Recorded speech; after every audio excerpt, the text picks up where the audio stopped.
മെറ്റനായ ministries YouTube ചാനലിലേക്ക് ഏവർക്കും സ്വാഗതം. കഴിഞ്ഞ ദിവസത്തിലെ കുഞ്ഞുങ്ങളുടെ സാത്താൻ്റെ ടൂൾസായിട്ട് മാറരുത് എന്ന് പറഞ്ഞ ഒരു ചിന്തയാണ് ഞാൻ നിങ്ങളോട് പറഞ്ഞത്.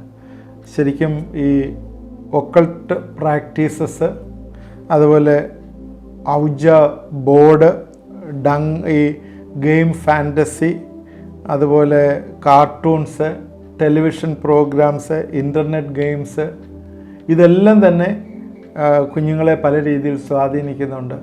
ഇൻ്റർനെറ്റ് ഗെയിംസിലൊക്കെ ഒരുപാട് റമ്മി, അതുപോലെ പബ്ജി, ഇങ്ങനെയൊക്കെയുള്ള കളികൾ വന്നിട്ട് ഒരുപാട് പൈസ പോകുന്നുണ്ട്. അതുപോലെ തന്നെ കുഞ്ഞുങ്ങൾ അഡിക്ഷനായി പോകുന്നുണ്ട്. പലരും അതിനകത്ത് പിടിപെടുന്നുണ്ട്. പിന്നെ നേരത്തെ പറഞ്ഞ പോലെ പിശാചുമായിട്ട് ഡയറക്റ്റുള്ള ഇൻട്രാക്ഷൻ്റെ കാര്യം പറഞ്ഞു. അത് spirit guides, table lifting, astrology, ഭാവി പറയുന്നു, ടാരറ്റ് കാർഡ്സ്, ഇങ്ങനെയുള്ള കാര്യങ്ങളൊക്കെ ഉണ്ട്. ബൈബിളിൽ ഇതുമായിട്ട് ബന്ധപ്പെട്ട് ചില കാര്യങ്ങൾ പറയുന്നത് ശ്രദ്ധിക്കുക. ആവർത്തനം 18:10-11. തൻ്റെ മകനെയോ മകളെയോ അഗ്നിപ്രവേശം ചെയ്യിക്കുന്നവൻ പ്രശ്നക്കാരൻ, മുഹൂർത്തക്കാരൻ, ആഭിചാരൻ, ക്ഷുദ്രക്കാരൻ, മന്ത്രവാദി, വെളിച്ചപ്പാടൻ, ലക്ഷണം പറയുന്നവൻ, അഞ്ജനക്കാരൻ എന്നിങ്ങനെ ഇടയിൽ നിങ്ങൾ കാണരുത്. ഈ വക കാര്യങ്ങൾ ചെയ്യുന്നതൊക്കെയും യഹോവയ്ക്ക് അറപ്പാകുന്നു. ഈ രീതിയിലുള്ള കാര്യങ്ങളൊക്കെ ചെയ്യുന്നവരെ യഹോവയ്ക്ക് അറപ്പാണ്. കാരണം എന്താണ്? അന്ന് തന്നെ ഇത് പറയാനുള്ള കാര്യം, ഇതെല്ലാം തന്നെ പൈശാചികമാണ്. ഇതിനകത്ത് എഴുതിയിട്ടുണ്ട്, consulter with familiar spirits or wizard or necromancer, charmer, enchanter, witch, ഇതിങ്ങനെയൊക്കെയുള്ള എല്ലാം തന്നെ ദൈവത്തിന് നിഷിദ്ധമാണ്. കാരണം this is a gateway to satan. ഇത് കുഞ്ഞുങ്ങളെ സംബന്ധിച്ചിടത്തോളം എന്ത് കിട്ടിയാലും പരീക്ഷിക്കുക എന്നുള്ളതാണ്. അവർ ദേ ആർ വെരി ആങ്ഷ്യസ്. എന്ത് കിട്ടിയാലും ഒന്ന് പരീക്ഷിക്കുക, ഒന്ന് ട്രൈ ചെയ്ത് നോക്കടാ. എങ്ങനെയല്ലേ നമ്മൾ ഈ ഹോസ്റ്റലൊക്കെ താമസിക്കുമ്പോൾ ഈ ഡ്രഗ്സിനും അതുപോലെ ഈ സിഗരറ്റ് വലി, മദ്യപാനം, ഇതൊക്കെ എങ്ങനെയാണ് കുഞ്ഞുങ്ങൾ പഠിക്കുന്നത്? അവർ കൂട്ടുകാർ പറയും, ഒന്ന് ട്രൈ ചെയ്ത് നോക്കടാ എന്ന് പറയും. Only with try. ദോഷങ്ങളാൽ പരീക്ഷിക്കാൻ പാടില്ല എന്നാണ് ബൈബിളിൽ പറയുന്നത്. ദോഷങ്ങൾ കൊണ്ടൊന്ന് പരീക്ഷിക്കുകയാണ്. അവസാനം 1 പരീക്ഷിച്ചു, 2 പരീക്ഷിച്ചു, പിന്നെ അതിനകത്തൊരു സുഖം കണ്ടെത്തി. അത് കഴിഞ്ഞിട്ട് അതിൻ്റെ പിന്നിലെ അടിമയായി പോകുന്ന കാര്യം. 2 ദിനവൃത്താന്തം 33:6 ഇതേ കാര്യം തന്നെ പറയുന്നുണ്ട്. അവൻ തൻ്റെ പുത്രന്മാരെ ബെൻഹിനോം താഴ്വരയിൽ അഗ്നിപ്രവേശനം ചെയ്യിച്ചു, മുഹൂർത്തം നോക്കി, ആഭിചാരങ്ങളിൽ ക്ഷുദ്രങ്ങളും പ്രയോഗിച്ചു, വെളിച്ചപ്പാടന്മാരെ ലക്ഷണം പറയുന്നവരെ നിയമിച്ചു, യഹോവയ്ക്ക് അനിഷ്ടമായത് പലതും ചെയ്ത് അവനെ കോപിപ്പിച്ചു. ഇതെല്ലാം തന്നെ യഹോവയ്ക്ക് അനിഷ്ടമായ ലക്ഷണം നോക്കുക, അല്ലെ മുഹൂർത്തം നോക്കുക, ലക്ഷണം നോക്കുക, ഇങ്ങനെയൊക്കെയുള്ള കാര്യങ്ങൾ ഇന്ന് ഈ ക്രിസ്ത്യൻ പല ഡിനോമിനേഷൻസിനകത്തുമൊക്കെ പലരും ഇങ്ങനെ അതൊക്കെ ഫോളോ ചെയ്യുന്ന പലരും ഉണ്ട്. പഴയ ഇതെല്ലാം പൈശാചികമാണ്, പിശാചുമായിട്ട് റിലേറ്റഡ് ആണ്. കാരണം സമയവും കാലവും ലക്ഷണവും ഒക്കെ, കാരണം ഇതൊക്കെ സ്റ്റാറും ഒക്കെ ആയിട്ടൊക്കെ റിലേറ്റ് ചെയ്താണ്. 10 മുതൽ 20 വയസ്സ് പ്രായമുള്ള 2000 കുട്ടികളുടെ ഇടയിൽ സർവേ നടത്തി. സർവേ നടത്തിയപ്പോൾ 7 ചോദ്യങ്ങളാണ്. ആ ചോദ്യങ്ങളുടെ അതിനകത്ത് എത്ര പേര് അതിനകത്ത് ഇൻവോൾവ് ആണ് എന്നുള്ളത് ഞാനിപ്പോൾ പുറകാലെ പറയാം. അന്നേരം അത് നമ്മൾ ശ്രദ്ധിക്കുക. ഇത് ഒരു സർവേ റിപ്പോർട്ടാണ് ചെയ്തത്. അതിനകത്ത് ഫസ്റ്റ് ഇതാണ് ചോദ്യം. ഇതായിരുന്നു, have you ever experience a presence in your room seen or heard that scared you? നിൻ്റെ റൂമിൽ എന്തെങ്കിലും കാണുകയോ കേൾക്കുകയോ ചെയ്ത് നീ പേടിച്ച ഏതെങ്കിലും എക്സ്പീരിയൻസ് ഉണ്ടോ എന്ന് പറഞ്ഞിട്ടൊരു ചോദ്യമാണ്. എന്ന് പറഞ്ഞാൽ നീ എന്തെങ്കിലും സൗണ്ടുകൾ കേട്ടിട്ടുണ്ടോ, അല്ലെങ്കിൽ നിനക്കത് ഫീൽ ചെയ്തിട്ടുണ്ടോ, നിൻ്റെ റൂമിൽ എന്തോ ഒരു സ്പിരിച്വലായിട്ടുള്ള എന്തോ ഒരു സാധനം കൂടെ എക്സ്പീരിയൻസ് ചെയ്തിട്ടുണ്ടോ എന്ന് ചോദിച്ചപ്പോൾ 40% കുഞ്ഞുങ്ങൾ, ഈ 10 തൊട്ട് 20 വയസ്സ് വരെയുള്ള കുഞ്ഞുങ്ങൾ യെസ് ആണ് പറഞ്ഞത്. യെസ്. അടുത്ത ചോദ്യം, do you struggle with bad thought about God? ദൈവത്തെക്കുറിച്ച് ഉള്ള വേണ്ടാത്ത ചിന്ത എന്ന് വെച്ചാൽ ദൈവത്തെക്കുറിച്ച് നല്ല ചിന്തയല്ലേ വരണ്ടേ, ദൈവം മോശമാണെന്നുള്ള ചിന്ത, നീ അതിനെക്കുറിച്ച് അങ്ങനൊരു ചിന്ത വന്നിട്ട് നീ അതിന് സ്ട്രഗിൾ ചെയ്തിട്ടുണ്ടോ എന്ന് ചോദിച്ചപ്പോൾ യെസ് എന്ന് 43% പേര് പറഞ്ഞു. 2000 കുട്ടികളെ സർവേ നടത്തിയപ്പോൾ 43 എന്ന് വെച്ചാൽ 500 പേരോളം അത് യെസ് പറഞ്ഞു. അടുത്ത ചോദ്യം ഇതാണ്, is it mentally hard to you to pray and read your Bible. ഇത് ക്രിസ്ത്യൻ കുഞ്ഞുങ്ങൾ തന്നെയാണ്, ഇത് അല്ലാത്ത മറ്റുള്ള കുഞ്ഞുങ്ങളല്ല, ക്രിസ്ത്യൻ ആയിട്ടുള്ള ആളുകളാണ് ചോദിക്കുന്നത്. അന്നേരം നിങ്ങൾ പ്രാർത്ഥിക്കുകയും ബൈബിൾ വായിക്കുകയും ചെയ്യുന്നതിന് നിനക്ക് മനസ്സിൽ എന്തെങ്കിലും വിഘാതം തോന്നിയിട്ടുണ്ടോ എന്ന് ചോദിച്ചപ്പോൾ 31% യെസ് പറഞ്ഞു. 31% യെസ് പറഞ്ഞു. അടുത്തത്, have you heard voice like someone talking to your subconscious mind or you are struggled with bad thoughts? നിങ്ങളുടെ ഉപബോധ മനസ്സിൽ ആരാണ്ട് സംസാരിക്കുന്നത് പോലെ കേട്ടിട്ട് നിങ്ങൾ സ്ട്രഗിൾ ചെയ്തിട്ടുണ്ടോ, വേണ്ടാത്ത ചിന്തകളാൽ സ്ട്രഗിൾ ചെയ്തിട്ടുണ്ടോ എന്ന് ചോദിച്ചപ്പോഴേ 58% യെസ് പറഞ്ഞു. അവിടെ ഉപബോധ മനസ്സിൽ അവർക്കിഷ്ടമില്ലാത്ത എന്തോ സംസാരിക്കുകയും അവരതിനെ സ്ട്രഗിൾ ചെയ്യുകയും ചെയ്യുന്നു എന്ന്. 6ാമത്തെ ചോദ്യം, have you had impulsive thoughts to kill someone like grab the knife and kill the person? ഇത് ഓരോ സ്റ്റേജ് വൈസ് ആയിട്ടാണ് പറഞ്ഞത്. നിങ്ങളുടെ ഉള്ളിൽ ആരെയെങ്കിലും കൊല്ലണമെന്ന് തോന്നുന്നു, ചില കത്തിയെടുത്ത് കൊല്ലണം എന്ന് തോന്നുന്ന ചിന്ത വരുന്നുണ്ടോ എന്ന് പെട്ടെന്ന് ചോദിച്ചപ്പോഴേ 16% യെസ് പറഞ്ഞു. അത് കുറവാണ്, 16% ഉള്ളൂ. അടുത്തൊരു ക്വസ്റ്റ്യൻ കൂടെ ഈ ഗ്രൂപ്പിൽ ചോദിക്കുകയാണ്. ഇതാണ് 7ാമത്തെ question, do you like yourselves? നിങ്ങളെ നിങ്ങൾക്ക് ഇഷ്ടമാണോ എന്ന് ചോദിച്ചപ്പോഴേ 75% പറഞ്ഞു നോ, നിങ്ങളെ ഇഷ്ടമല്ല. എന്നെ എനിക്ക് ഇഷ്ടമാണോ എന്ന് ചോദിച്ചാൽ 75% നോ പറഞ്ഞു. കാരണം എന്നിൽ നിന്ന് വരുന്ന ബിഹേവിയർ, എന്നിൽ നിന്ന് വരുന്ന ബാഡ് ക്യാരക്ടർ, എന്നിൽ വരുന്ന തോട്ട്സ്, എൻ്റെ ഉള്ളിലുള്ള സബ് കോൺഷ്യസ് മൈൻഡിലുള്ള ചിന്തകൾ, ഇതെല്ലാം തന്നെ എന്നെ തന്നെ എനിക്കിഷ്ടമില്ലാതാക്കുകയാണ്. ഈ ഒരു കാറ്റഗറി 10 മുതൽ 20 വയസ്സ് വരെയുള്ള കുഞ്ഞുങ്ങളുടെ ചിന്താഗതിയിൽ ഏകദേശം 50%, ആവറേജ് എടുക്കുമ്പോഴേ 40-45% ഈ രീതിയിൽ നെഗറ്റീവായിട്ടുള്ള തിങ്കിങ് വന്നിട്ട് ഏതോ ഒരു പേടിയുടെ ഒരു അനുഭവത്തിൽ മുമ്പോട്ട് പോയിക്കൊണ്ടിരിക്കുക. ഇതിൻ്റെ കാര്യം എന്താണ്? നമ്മുടെ കുഞ്ഞുങ്ങൾ ഇങ്ങനെ ഒക്കൾട്ട് പ്രാക്ടീസിന് പോകുന്നു, അങ്ങനെ ഒരു ഡെമോണിക് ആയിട്ടുള്ള ഒരു ഇൻവോൾവ്മെൻറ്റിലുണ്ടോ? അതിൻ്റെ കാരണം എന്താണ് എന്ന് നമ്മൾ ചിന്തിക്കണം. എപ്പോഴും അതിനെക്കുറിച്ച് നമ്മൾ ഒരു വിശകലനം ചെയ്യേണ്ടതാണ്. നമുക്ക് പലപ്പോഴും അറിയത്തില്ല നമ്മുടെ കുഞ്ഞുങ്ങൾ ഇങ്ങനെയൊക്കെ പോകുന്നത്. ചിലപ്പോൾ നമ്മൾ തന്നെ ആയിരിക്കും അതിന് കാരണമായി തീരുന്നത്. ഒന്നും അറിയാതെ തന്നെ ഒരു കുഞ്ഞിനൊരു മൊബൈൽ കൊടുത്തു കഴിഞ്ഞാൽ, സപ്പോസ് ഒരു 6 വയസ്സോ 7 വയസ്സോ പ്രായമുള്ളൊരു കുഞ്ഞിന് നിങ്ങളൊരു മൊബൈൽ കൊടുത്തു കഴിഞ്ഞാൽ നിങ്ങളൊന്നും പറയേണ്ട ആവശ്യമില്ല. അവനത് കണ്ടുപിടിച്ച് അവൻ പോകേണ്ടതായിട്ടുള്ളൊരു സ്ഥലത്തൂടെ പോയി ഈ രീതിയിലുള്ളൊരു ഗെയിം അവൻ കണ്ടുപിടിച്ച് അവൻ്റെ നിന്ന് അതിൽ എൻജോയ് ചെയ്തോളും. നിങ്ങളൊന്നും പറയേണ്ട ആവശ്യമില്ല, അവൻ ചെയ്തോളും. അവന് മൊബൈലൊന്ന് കൈ കൊടുത്ത് കിട്ടിയാൽ മതി. അതെന്താ പറയുന്ന കാര്യം വെച്ചാൽ ആ ഒരു രീതിയിൽ അവരുടെ ഹൃദയങ്ങളെ ട്രെയിൻഡാണ്. നേരത്തെ പറഞ്ഞു, ഓരോ ജനറേഷൻ കഴിയുന്തോറും കുഞ്ഞുങ്ങൾ പോലും കൂടുതൽ എഫിഷ്യൻ്റായി തീരുക. ഇപ്പോൾ 50 വയസ്സോ 60 വയസ്സുള്ള ഒരു അമ്മാമ്മയ്ക്കോ ഒരു അച്ചായനോ ഒരു മൊബൈൽ കിട്ടിയാൽ അത് യൂസ് ചെയ്യുന്നതിനേക്കാളും കൂടുതൽ ബെറ്ററായിട്ട് 5 വയസ്സുള്ളൊരു കുഞ്ഞ് ആ മൊബൈൽ അതിനേക്കാളും കൂടുതൽ യൂസ് ചെയ്യും. കാരണം അതെങ്ങനെ പഠിച്ചു? ഇവർ ഇത്രയും വർഷങ്ങളായിട്ട് പഠിക്കുന്നുള്ളൂ. അതായത് പ്രത്യേക ഒരു കഴിവ് ആ കുഞ്ഞിനകത്ത് ഇൻബോണായിട്ട് വരികയാണ്. പ്രത്യേകിച്ച് ഈ നാളുകളിൽ പലയിടത്തുനിന്നും കേൾക്കുകയും കാണുകയും ഒക്കെ ചെയ്ത അക്വയർഡ് നോളജും അല്ലെങ്കിൽ പല രീതിയിൽ സോഷ്യൽ മീഡിയയിൽ നിന്നും എന്തെങ്കിലുമൊക്കെ കണ്ട നോളജും ഒക്കെ വെച്ചായിരിക്കും ചെയ്യുന്നത്. അതുകൊണ്ട് നമ്മുടെ കുഞ്ഞുങ്ങൾ ഈ പ്രാക്ടീസിന് പോകുന്നത് എന്തുകൊണ്ടാണ് എന്ന് ചിന്തിക്കുക. ഇതിൻ്റെ ഒരു പ്രധാനപ്പെട്ട കാര്യം, നമ്മുടെ കുഞ്ഞുങ്ങൾക്ക് ഒരു അൺഫോർഗീവ്നെസ് എന്ന് വെച്ചാൽ ക്ഷമിക്കപ്പെടാത്ത അല്ലെങ്കിൽ ഒരു ഹർട്ട് ഫീലിങ്ങോടുകൂടിയാണ് പല കുഞ്ഞുങ്ങളും വളരുന്നത്. 2 കൊരിന്ത്യർ 2-ാം അധ്യായത്തിൻ്റെ 10-11 വാക്യങ്ങളിൽ, നിങ്ങൾ വല്ലതും ക്ഷമിക്കുന്നതിനോട് ഞാൻ ക്ഷമിക്കുന്നു, എന്നാൽ ഞാൻ വല്ലതും ക്ഷമിച്ചിരിക്കുന്നുവെങ്കിൽ നിങ്ങൾ നിമിത്തം ക്രിസ്തുവിൻ്റെ സന്നിധാനത്തിൽ ക്ഷമിച്ചിരിക്കുന്നു. സാത്താൻ നമ്മെ തോൽപ്പിക്കാതെ അവൻ്റെ തന്ത്രങ്ങളെ നാം അറിയാത്തവരല്ലോ. ഇത് രണ്ടും കൂടി ചേർത്ത് വെച്ചാണ് പറയുന്നത് 10-11. സാത്താൻ നമ്മെ തോൽപ്പിക്കരുത്, അവൻ്റെ തന്ത്രങ്ങളെ നാം അറിയാത്തവരല്ലോ. എന്താണ് അവിടെ പറയുന്നത് ചോദിച്ചാൽ, നമ്മൾ മറ്റുള്ളവരോട് ക്ഷമിക്കുമ്പോഴേ ക്രിസ്തു ക്ഷമിച്ചതുപോലെ നമ്മൾ അവരോട് ക്ഷമിക്കണം. പ്രത്യേകിച്ച് നമ്മുടെ കുഞ്ഞുങ്ങളെ സംബന്ധിച്ചിടത്തോളം, നിങ്ങളുടെ കുഞ്ഞിൻ്റെ കുറ്റം നിങ്ങൾ മനസ്സിലാക്കിയെങ്കിലും ആ കുറ്റം നിങ്ങൾ ക്ഷമിക്കേണ്ട പോലെ ക്ഷമിച്ചു കൊടുത്തിട്ടില്ല ഇതുവരെ. അത് ജെനുവിനായിട്ട് നിങ്ങളുടെ കുഞ്ഞുങ്ങളോട് നിങ്ങൾ സോറി പറയുമ്പോഴേ അവർ നിങ്ങളോട് കൂടി കുറച്ചും കൂടെ ഹാർട്ട് ടു ഹാർട്ടായിട്ട് സംസാരിക്കുന്നതായിട്ട് നമുക്ക് മനസ്സിലാവും. എന്ന് പറയുമ്പോൾ അവരോട് ക്ഷമിക്കാനായിട്ട് നമ്മൾ പഠിക്കണം. അൺഫോർഗീവ്നെസ് ഉള്ളിൽ കിടന്നാൽ, കുഞ്ഞുങ്ങൾക്കത് പ്രത്യേകിച്ച് ഫീൽ ചെയ്താൽ, അവർ വീണ്ടും തെറ്റിലേക്ക് പോകാനുള്ള സാധ്യതകൾ കൂടുതലാണ്. ഞാൻ ആ പോയിൻ്റ് ഒന്നും കൂടെ പറയാം. ഇത് എല്ലായിടും ഉള്ളതാണ്. കുടുംബജീവിതത്തിലും ഇത് വലിയൊരു കാര്യമാണ്.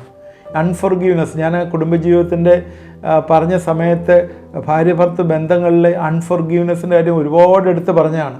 കാരണം ഇതിനകത്തൂടെ സാത്താൻ കയറും. അൺഫോർഗീവ്നെസ് കുടുംബത്തിൽ, പ്രത്യേകിച്ചും സ്ത്രീകളെ സംബന്ധിച്ചിടത്തോളം അൺഫോർഗീവിങ് മൈൻഡോടുകൂടി, ആ സ്പിരിറ്റോടുകൂടി ഇരുന്നാൽ പിശാച് 100% ഷുവർ ആ കുടുംബജീവിതത്തിൽ കയറും. ഇതേ കാര്യം തന്നെയാണ് പ്രത്യേകിച്ച് സ്ത്രീകളും പുരുഷന്മാരും. തൻ്റെ കുഞ്ഞിനോട് അവനൊരു തെറ്റ് ചെയ്തിട്ടുണ്ട്, അല്ലെങ്കിൽ അത് ഒരിക്കലും ക്ഷമിക്കപ്പെടാൻ വയ്യാത്ത തെറ്റാണെങ്കിലും അവനെ വിളിച്ചത് മനസ്സിലാക്കി പറഞ്ഞു കൊടുത്ത് അത് കർത്താവിൻ്റെ സന്നിധിയിൽ എന്ന പോലെ ക്ഷമിച്ച് അവനെ ചേർത്തില്ലെങ്കിൽ സാത്താൻ നമ്മെ തോൽപ്പിക്കരുത്, സാത്താൻ തോൽപ്പിക്കും എന്നുള്ളതാണ് ഒരു ചിന്ത അവിടെ വരുന്നത്. അതുകൊണ്ട് പ്രത്യേകിച്ച് അൺഫോർഗീവിങ് സ്പിരിറ്റ് നമ്മളിലുണ്ടെങ്കിൽ അത് കളയണം. രണ്ടാമത്, iniquity of the parents pass to the next generation. പിതാക്കന്മാരുടെ അകൃത്യം മൂന്നാമത്തെയും നാലാമത്തെയും തലമുറകളിലേക്ക് സന്ദർശിക്കും. ഇത് പഴയ നിയമത്തിലുള്ളതാണ്. അത് പുതിയ നിയമത്തിൽ വരുമ്പോൾ അതില്ല എന്ന് നമ്മൾ പറയണ്ട.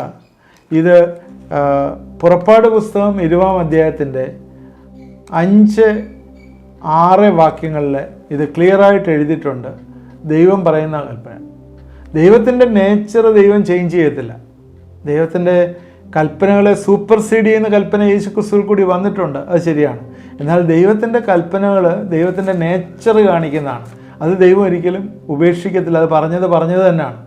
ഈ എക്സോഡസ് 20, പുറപ്പാട് പുസ്തകം 20-ാം അധ്യായത്തിൻ്റെ 5-6 വാക്യങ്ങളിൽ, എന്നെ പകയ്ക്കുന്നവരിൽ പിതാക്കന്മാരുടെ അകൃത്യം മൂന്നാമത്തെയും നാലാമത്തെയും തലമുറകളുടെ മക്കൾമേൽ സന്ദർശിക്കുകയും എന്നെ സ്നേഹിച്ച് എൻ്റെ കൽപ്പനകളെ പ്രമാണിക്കുന്നവർക്ക് 1000 തലമുറ വരെ ദയ കാണിക്കുകയും ചെയ്യും.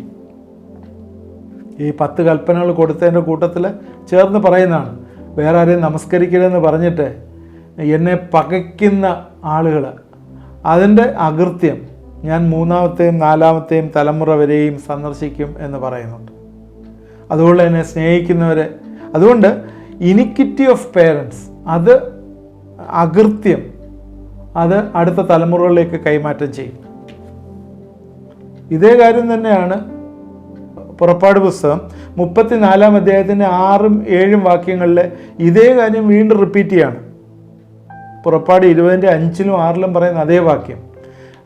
6-ഉം 7-ഉം യഹോവയായ ദൈവം കൃപയും കരുണയുള്ളവൻ, ദീർഘക്ഷമയും മഹാദയും വിശ്വസ്തയുള്ളവൻ തന്നെ, 1000 ദയ പാലിക്കുന്നവൻ, അകൃത്യം അതിക്രമവും പാപവും ക്ഷമിക്കുന്നവൻ, കുറ്റമുള്ളവനെ വെറുതെ വിടാതെ പിതാക്കന്മാരുടെ അകൃത്യം മക്കളുടെ മേലും മക്കളുടെ മക്കളുടെ മേലും മൂന്നാമത്തെയും നാലാമത്തെയും തലമുറയോളം സന്ദർശിക്കുന്നു. ഇവിടെയും ക്ലിയറായിട്ട് പറഞ്ഞിട്ടുണ്ട്. അതുകൊണ്ട് ഇത് എങ്ങനെയാണ് വരുന്നതെന്നും ഒക്കെ കഴിഞ്ഞ ഒരു എപ്പിസോഡിൽ പറഞ്ഞിട്ടുണ്ട്. നമ്മുടെ നേച്ചർ, ഈ ഇനിക്വിറ്റീസ്, നമ്മുടെ ഈ അകൃത്യങ്ങൾ നമ്മുടെ ഹാബിറ്റായി മാറി, നേച്ചറായി മാറി അടുത്ത ജനറേഷനിലേക്ക് അതിൻ്റെ ക്രോമോസോം ജീനിൽ കൂടി അത് ട്രാൻസ്മിറ്റ് ചെയ്യുകയാണ്, അടുത്ത ജനറേഷനിലേക്ക് വരികയാണ്. ചില നേച്ചേഴ്സൊക്കെ അങ്ങനെ വന്നുകൊണ്ടേയിരിക്കും. നിങ്ങൾക്കറിയത്തില്ലേ, ഈ ഹാർട്ട് പേഷ്യൻസിൻ്റെയൊക്കെ ഒരിക്കൽ ചെല്ലുമ്പോൾ ഡോക്ടർമാർ ചോദിക്കുന്ന ചോദ്യം, അവർ ചോദിക്കത്തില്ല നിങ്ങളുടെ അച്ഛനോ അമ്മയ്ക്കോ ഒക്കെ വീട്ടിലാർക്കെങ്കിലും ഒക്കെ നേരത്തെ ഹാർട്ട് അറ്റാക്ക് വന്നിരുന്നോ എന്നൊക്കെ ചോദിക്കില്ലേ. കാരണം അത് ട്രാൻസ്മിറ്റ് ചെയ്യും, ഇങ്ങനെ തലമുറകളായിട്ട് വരും എന്നുള്ളത്. തലമുറയായിട്ട് വരാനുള്ള സാധ്യതയുണ്ടല്ലോ, ഉണ്ട്. അങ്ങനെ ആകുമ്പോഴേ അകൃത്യങ്ങളും അങ്ങനെ വരും.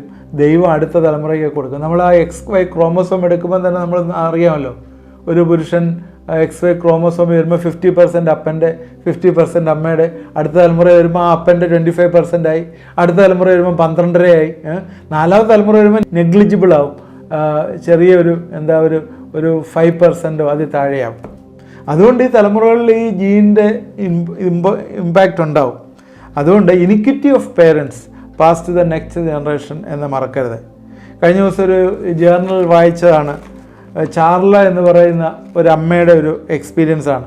11 വയസ്സുള്ള മകള്, അവൾ ഡിപ്രഷനിലാണ്. 11 വയസ്സ്. കാരണം ഇൻ്റർപേഴ്സണൽ റിലേഷൻഷിപ്പാണ് അവൾ കാണുന്നത്. കാരണം അപ്പനും അമ്മയായിട്ടും വലിയ സ്നേഹമൊന്നും കാണിക്കുന്നില്ല. ഇപ്പോഴ് അവളുടെ ലെസ്ബിയൻ ബിഹേവിയർ അവൾ കാണിക്കുന്നു. അവളുടെ ഫാദറെക്കുറിച്ച് ഇങ്ങനെയാണ് പറഞ്ഞിരിക്കുന്നത്, അൺസപ്പോർട്ടീവാണ്, ഫാമിലിക്ക് അൺസപ്പോർട്ടീവാണ്, വെർബലി അബ്യൂസീവാണ് എന്ന് പറഞ്ഞാൽ വായി തോന്നുന്നതെല്ലാം വിളിച്ചു പറഞ്ഞ് ഫാമിലിക്ക് യാതൊരു സപ്പോർട്ടും കൊടുക്കുന്നില്ല. അങ്ങനൊരു കുടുംബത്തിലെ വളർന്നു വരുന്നൊരു കുട്ടി, അവളെ സംബന്ധിച്ചിടത്തോളം അവളുടെ കോൺഫിഡൻസിൽ താഴെ പോയിരിക്കുക. അവളുടെ ജീവിതം എന്ന് പറയുന്നത് നരകതുല്യമായിട്ടൊരു ജീവിതം. അവളെ സ്നേഹിക്കാൻ ആളില്ല, സപ്പോർട്ട് ചെയ്യാൻ ആളില്ല. അവരെ സംബന്ധിച്ചിടത്തോളം ഒരു ഡിപ്രഷൻ, എപ്പോഴും നിരാശയുടെ ഡിപ്രഷനിലേക്ക് വന്നുകൊണ്ടിരിക്കുകയാണ്. അന്നേരം അവൾ എന്താ വെച്ചാൽ കാണിക്കുന്നത്, അവളുടെ ലെസ്ബിയൻ ബിഹേവിയർ അവളിലേക്ക് ഇങ്ങനെ കടന്നു വരുന്ന ഒരനുഭവം. സ്നേഹം കാണിക്കാനായിട്ട് വേറെ അവളുടെ പ്രായത്തിലുള്ള കുട്ടികളുമായിട്ട് അവൾ മിങ്കിൾ ചെയ്ത് പോകുന്നതായിട്ട് കാണുന്നു. എന്നാൽ അവളുടെ അമ്മ അവളെ ഗാഢമായിട്ട് സ്നേഹിക്കുകയും അവളെ ചേർത്ത് വെക്കുകയും ഒക്കെ ചെയ്തപ്പോഴേ അവൾ പറഞ്ഞൊരു സ്റ്റേറ്റ്മെൻറ്റ് ഞാൻ ഇതിനകത്ത് എഴുതി വെച്ചിട്ടുണ്ട്. അവൾ പറഞ്ഞു, 4 ആളുകൾ ഡിസ്റ്റിങ്ക്റ്റീവ് പേഴ്സണാലിറ്റീസ് അവളോട് സംസാരിക്കുന്നുണ്ടായിരുന്നു. എന്നുവെച്ചാൽ അവൾക്ക് മനസ്സിൽ കോപം തോന്നുമ്പോഴേ അവൾക്ക് പിശാചിൻ്റെ ശബ്ദം കേൾക്കാം. ഈ ചാർല എന്ന് പറഞ്ഞ പെൺകുട്ടിയുടെ മനസ്സിൽ അമ്മയോട് പറഞ്ഞ കാര്യമാണ്, പിശാച് അവളോട് പറയുന്നതാണ്, അവൾ കേൾക്കുന്നതാണ്. അവനെ ആരാധിച്ചാൽ അവൾക്ക് മറ്റുള്ളവരുടെ മനസ്സ് വായിക്കാനായിട്ട്, കാരണം അവൾക്ക് ആ ലെസ്ബിയൻ നേച്ചർ വന്നിരിക്കുകയാണ്. അപ്പോൾ മറ്റുള്ളവരുടെ മനസ്സ് വായിക്കാനുള്ള മനസ്സും നിന്നെക്കുറിച്ച് മറ്റുള്ളവർ നല്ലതായി ചിന്തിക്കാനുള്ള കാരണവും നിനക്ക് തരാമെന്ന് പിശാച് പറയും. എഫെസ്യർ 4:27 പറയുന്ന പിശാചിന് ഇടം കൊടുക്കരുതെന്നാണ്. പിശാചിന് ഇടം കൊടുക്കരുത്. അതായത് നമ്മുടെ ഉള്ളിൽ തന്നെ അനേക ശബ്ദങ്ങൾ കേൾക്കുന്നുണ്ട്. ഈ കുഞ്ഞുങ്ങൾ അനേക ശബ്ദങ്ങൾ കേൾക്കുന്നുണ്ട്. ചെറുപ്പത്തിലേ അവരെ ട്രെയിൻ ചെയ്ത് കൊണ്ടുവന്നിരിക്കുന്ന ദൈവീക പ്രമാണം അനുസരിച്ച് ട്രെയിൻ ചെയ്ത് കൊണ്ടുവന്നിരിക്കുന്ന പരിശുദ്ധാത്മാവിൽ വസിക്കുന്നുണ്ടെങ്കിൽ പരിശുദ്ധാത്മാവ് പറയുന്നതും ദൈവവചനത്തിൽ പറയുന്നതായിരിക്കും അവർ കേൾക്കുന്നത്. അല്ലാതെ അവർ നമ്മൾ എല്ലാവരും കേൾക്കുന്ന സൗണ്ടുകളാണ്. ഒന്ന്, ദൈവം പറയുന്നത് നമ്മൾ കേൾക്കും, നമ്മൾ പറയുന്നത് നമ്മൾ കേൾക്കുന്നുണ്ട്. ലോകം അല്ലെങ്കിൽ പിശാച് പറയുന്നത് കേൾക്കും. മൂന്ന് സൗണ്ടുകളാണ് നമ്മളെല്ലാവരും കേൾക്കുന്നത്. ഒന്നുകിൽ ദൈവം പറയുന്നത്, അത് ദൈവം പറയുന്ന ബൈബിളിൽ കൂടെയാണ് ദൈവം നമ്മളോട് സംസാരിക്കുന്നത്, അല്ലെങ്കിൽ പരിശുദ്ധാത്മാവിൻ്റെ അഭിഷേകത്തിലാണ് നമ്മളോട് സംസാരിക്കുക. അല്ലെങ്കിൽ രണ്ടാമത് കേൾക്കുന്നത് എന്താ, ലോകം പറയുന്നതായിരിക്കും കേൾക്കുന്നത്, ലോകം പറയുന്ന പിശാച്. മൂന്നാമത് പറയുന്നത് നമ്മൾ തന്നെ നമ്മളോട് സംസാരിക്കും. ഇങ്ങനെയുള്ളതാണ് നമ്മൾ കേൾക്കുന്നത്. അതുകൊണ്ട് ഇവിടെ ഈ പെൺകുട്ടിയുടെ ജീവിതത്തിൽ എന്താ സംഭവിച്ചത്, പിശാച് പറയുന്നത് കേട്ടുകൊണ്ടിരിക്കുക. അത് തിരിച്ചറിഞ്ഞ അമ്മയുടെ സ്നേഹം ദൃഢപ്പെട്ട് ദൈവത്തിങ്കിലേക്ക് തിരിഞ്ഞപ്പോഴേ ഇതെല്ലാം അവളിൽ നിന്ന് വിട്ടുപോയതായിട്ട് കാണുന്നു. ഞാൻ ഇന്ന് നിങ്ങളോട് പറയാനായിട്ട് ആഗ്രഹിച്ചത്, പിശാച് ഏത് രീതിയിലാണ് ആളെ തെറ്റിച്ചുകൊണ്ട് പോകുന്നത്. ഇത് പലപ്പോഴും കുടുംബത്തിൽ നിന്നാണ് ആരംഭിക്കുന്നത്, മാതാപിതാക്കളിൽ നിന്ന് ആരംഭിക്കുന്നത്, അല്ലെങ്കിൽ മാതാപിതാക്കളുടെ പിതാക്കന്മാരിൽ നിന്നായിരിക്കും ആരംഭിക്കുന്നത്.